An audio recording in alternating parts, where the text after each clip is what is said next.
दुनिया भर में सबसे ज्यादा मेडिकल इंस्ट्रूमेंट्स बनाकर बेचने वाला शहर सियालकोट आज तक कैसे इस मैदान में सबसे आगे है। ये मेडिकल इंस्ट्रूमेंट्स किस तरह से तैयार होते हैं, कौन से मराहिल से गुजरकर आलाते जराही अस्पतालों के ऑपरेशन थिएटर तक जाते हैं और इस इंडस्ट्री में कितने लाख जॉब्स मौजूद हैं, जानिए। इस सारे जो इंस्ट्रूमेंट्स है, मेडिकल इंस्ट्रूमेंट्स हैंडमेड भी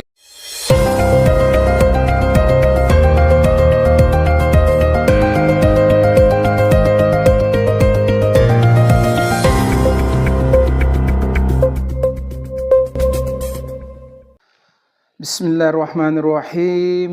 नाज़रीन इकराम, अस्सलामुअलैकुम। आज हम हाज़िर हैं जुम्मे वाले दिन का प्रोग्राम लेकर, जिसका मौजू है मैं और मेरा पेशा। और पेशों में सबसे अहम तरीन जो बात है और सबसे अहम